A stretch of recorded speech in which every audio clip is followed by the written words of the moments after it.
Renan, meu amigo que é Arnaldo. Nada de Arnaldo. Bom dia. Bom dia. Vamos falar hoje sobre Parashat Noach. Começar com um agradecimento especial a Hashem. Depois de mais de 70 dias, meu pai passou por um dilúvio. E Baruch Hashem, Hashem cuidou na teivá dele. Consegue ficar até as 9? Fez parte do plano. Bom dia. Então, agradecer a Hashem pelos grandes milagres. Baruch Hashem. Todos aqueles que precisam de saúde, que tenham saúde também. Depois do Mabul, depois do dilúvio, a Torá conta uma história de Noach. A história de Noach é que ele já tinha levado consigo as mudas de uva na teivá, guardou consigo, e assim que ele saiu da teivá, ele plantou, fez um vinho e ficou bêbado. Essa primeira parte é muito difícil de entender. Uma pessoa que viveu um ano dentro da teivá, a teivá, os animais não brigavam, lá era como Gan Eden, como na época de Mashiach, ou seja, um lugar completamente espiritualizado. Ele foi o único que foi salvo. Então, como que de repente ele cai tão baixo para chegar e de repente fazer uma coisa dessas, ficar bêbado? E as consequências foram terríveis. O filho dele, Ham, ele foi lá, duas opiniões que o Mará traz para a gente. Uma que ele teve uma relação com o próprio pai, a outra que ele castrou o próprio pai. E foi uma coisa.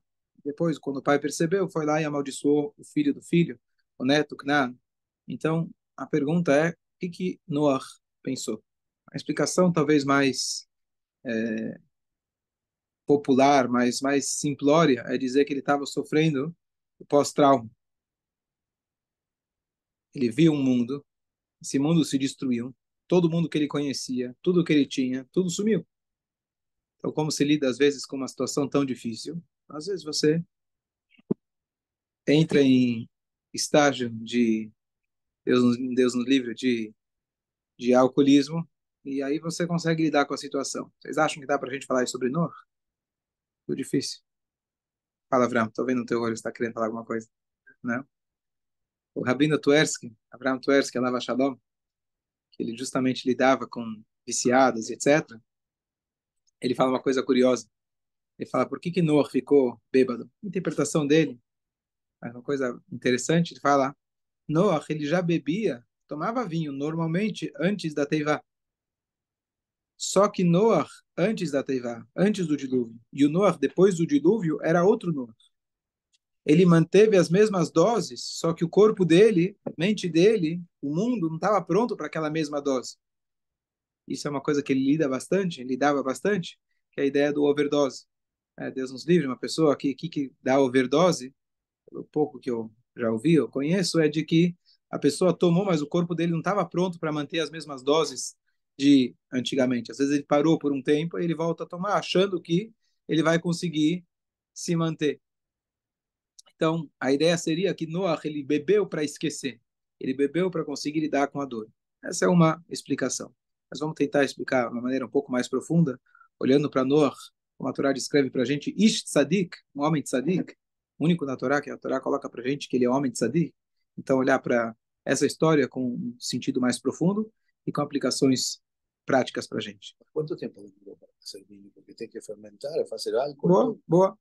Isso me veio à cabeça agora. Isso não, enseguida é a cabeça. É aquela explicação do Midrash. Sim, sim, sim.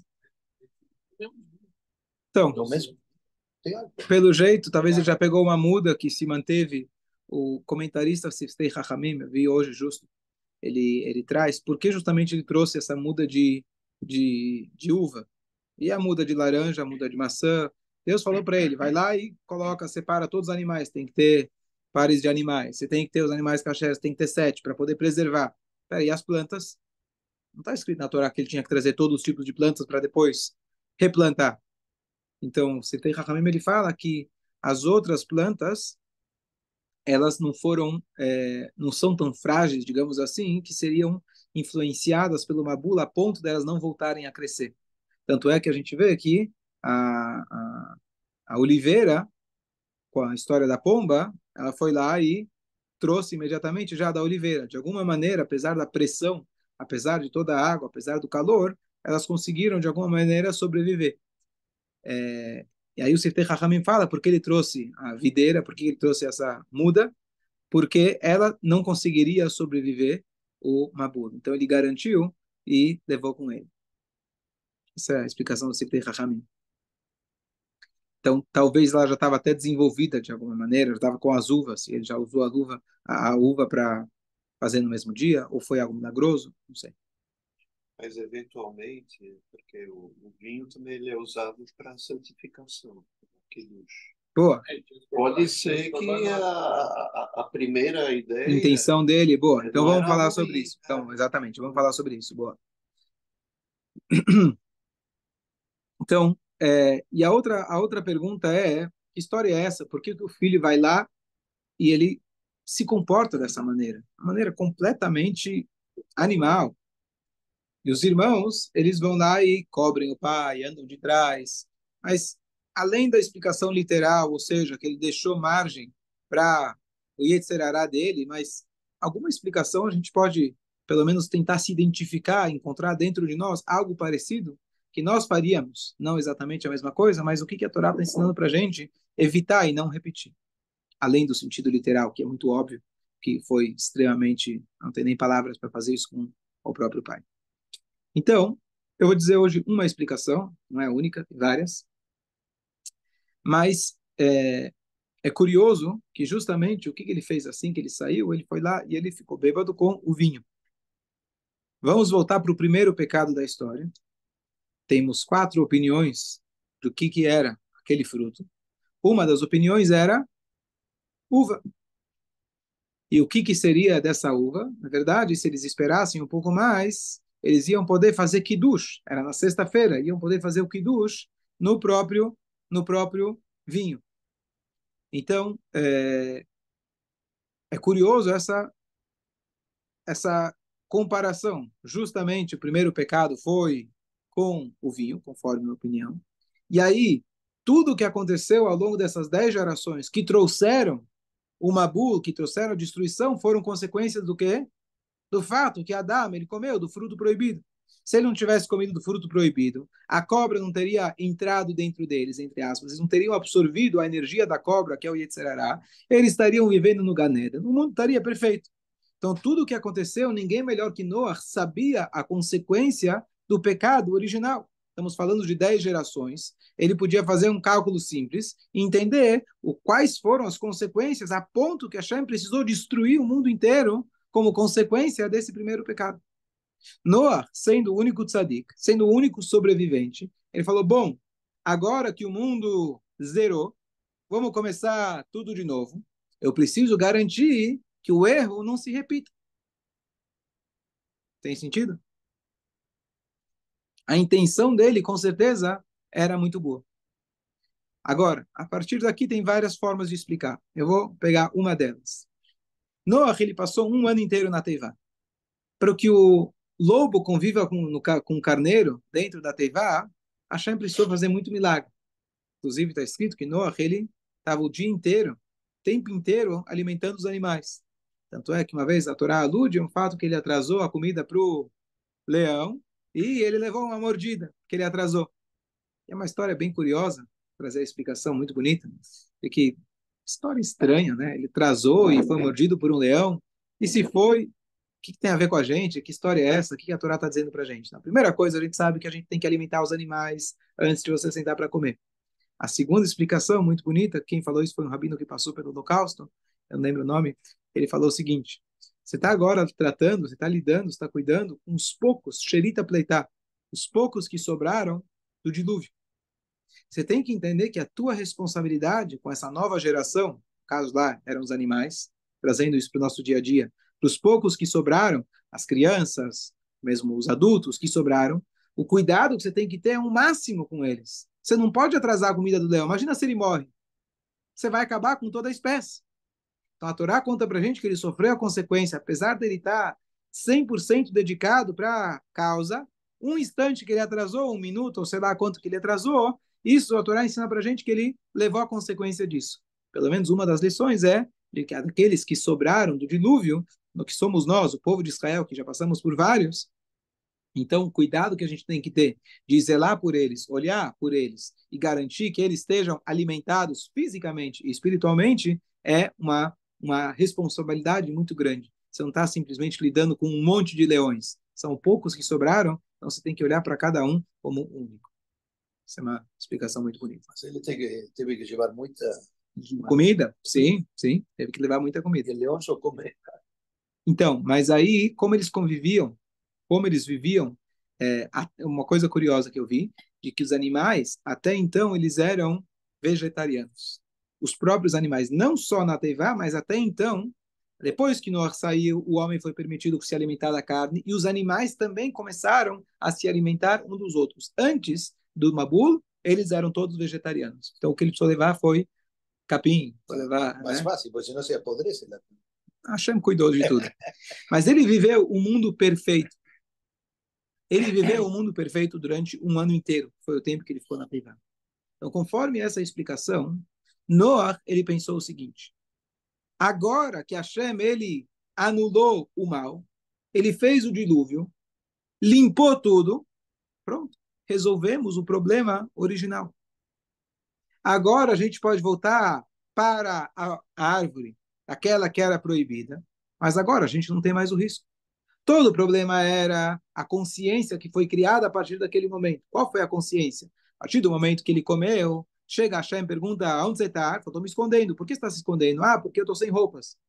Que história é essa sem roupas? Por acaso, pelo jeito, você comeu do fruto que eu falei para você não comer, que é a árvore do conhecimento, a árvore da consciência. Até então, Adão e Rava, eles sabiam objetivamente o certo e o errado, a verdade e aquilo que não era verdade.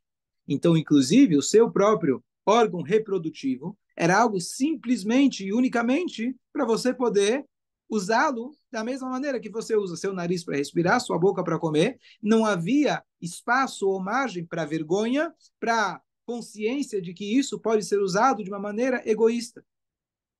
A partir do momento que eles comeram, se torna a consciência, mas qual consciência? Que existe também o lado mal, mal de forma subjetiva, que eu posso estar agindo de uma forma e pensando em outra coisa. Curiosamente, eu expliquei algumas vezes porque, naturalmente, o ser humano, e apesar de que a moda e etc., cada vez mais expor o corpo humano, mas ainda assim, minimamente, as pessoas usam roupas. Isso já é desde criança, mesmo uma criança, ele já tem essa, naturalmente, ele entende a importância disso. A Hashem colocou essa consciência. Então, uma das explicações é de que, qual que é a vergonha? Não tem problema. Qual é a vergonha? Então, na verdade, a vergonha é a nossa fraqueza. Esse é o nosso ponto fraco. Por quê? Porque se fôssemos como Adam e Chava, que somos unicamente objetivos, então isso aqui é mais uma parte do meu corpo, assim como minha mão. Mas como aquilo se tornou, trouxe para nós uma consciência do mal, ou seja, usar nossos órgãos reprodutivos para o prazer próprio, e um prazer que seja não o adequado, não conforme a verdade que Hashem colocou, não é com a sua mulher, é com outra, Deus nos livre, não é com, no dia certo, com a pessoa certa, etc. Então, ele pode, na verdade, nos direcionar para algo que é vergonhoso, para algo que não é o nosso objetivo. Então, o ser humano encobre a sua eventual vergonha. Essa é uma das explicações porque a gente se cobre. Isso surgiu quando Adam Arishon comeu do fruto proibido. Ele até então ele tinha Chokhmah e Binah. Ele não tinha Dat. O que é o Dat? Dat é o conhecimento visceral. Aquele conhecimento que você... Eu sei a teoria, mas a teoria faz parte de mim. Ele sabia que existia o mal. Eu ouvi dizer, lá na rua me contaram que tem o mal. Não fazia parte dele. A hora que ele comeu, o conhecimento passou a fazer parte integral da sua identidade.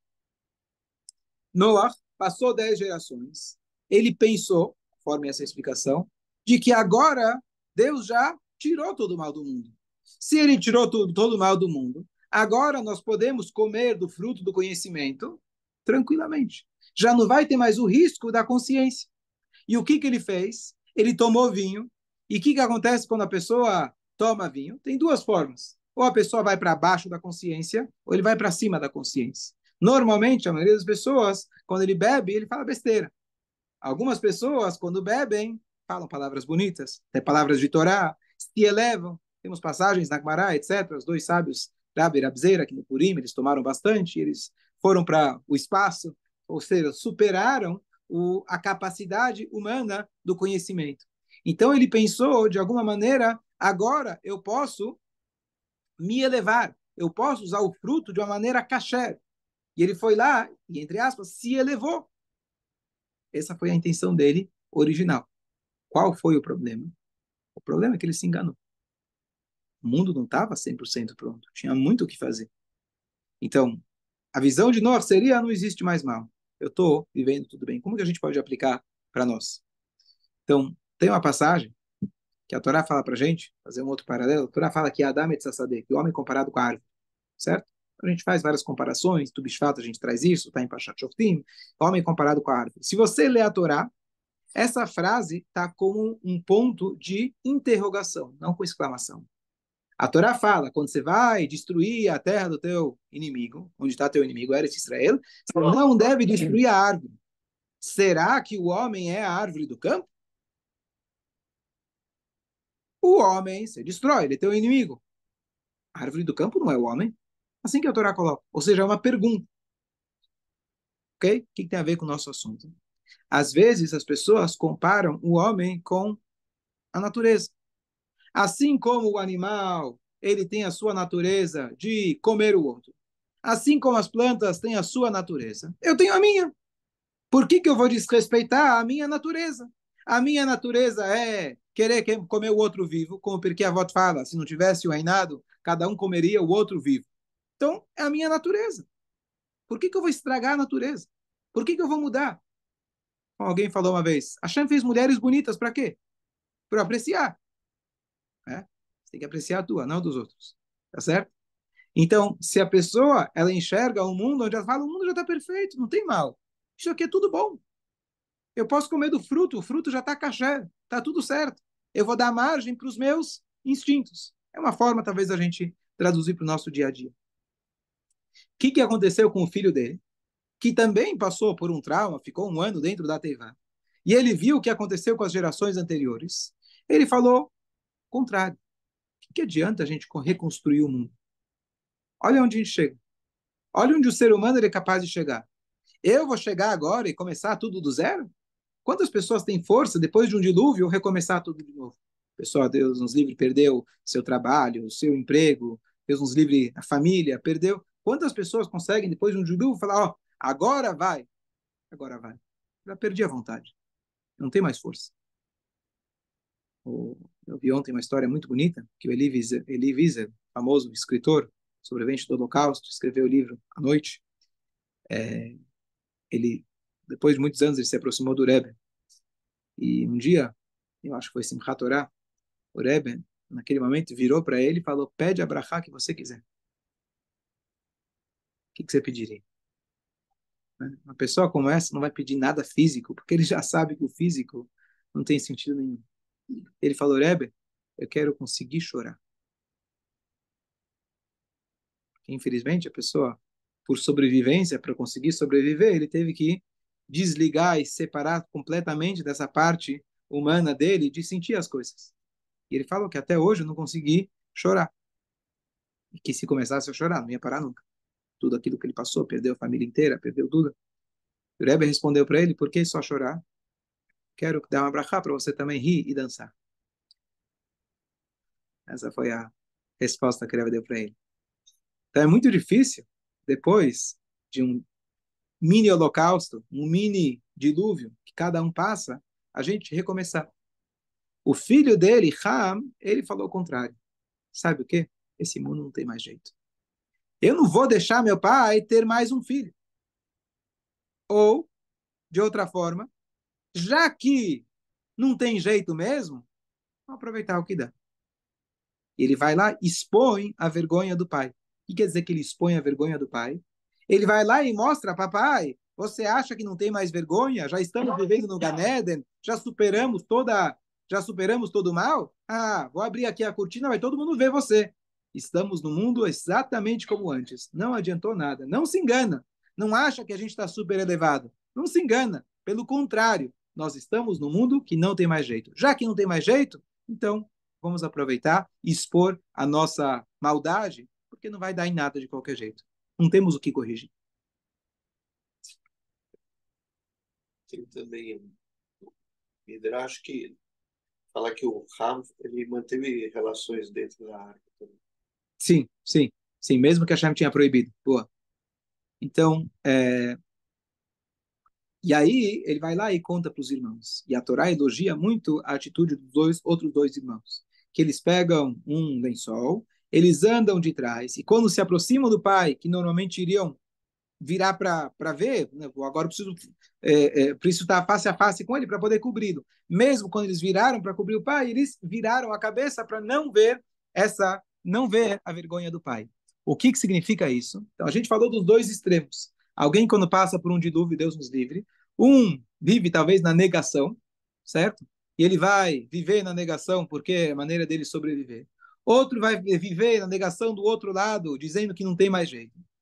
E agora chegam os outros dois irmãos, que a Torá elogia, fala, eles estavam conscientes que ainda o mundo realmente tem o seu instinto negativo. A consciência conseguia. Precisamos cobrir nosso pai. Ele está enganado realmente. Porém, nós temos o que fazer. Temos que consertar. A gente tem que corrigir.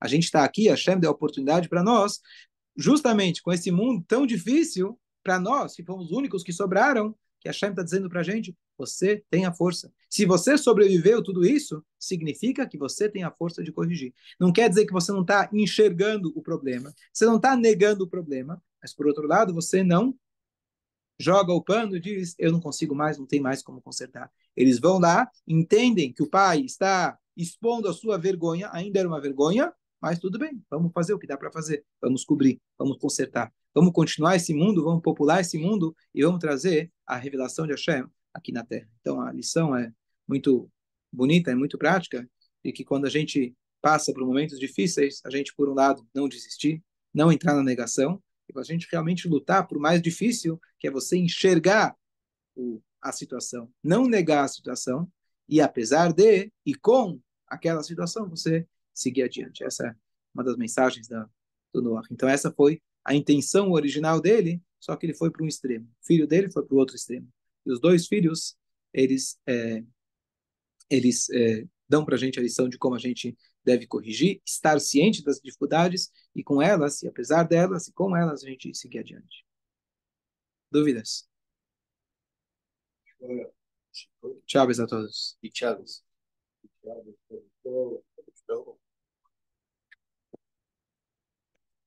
Uma explicação interessante.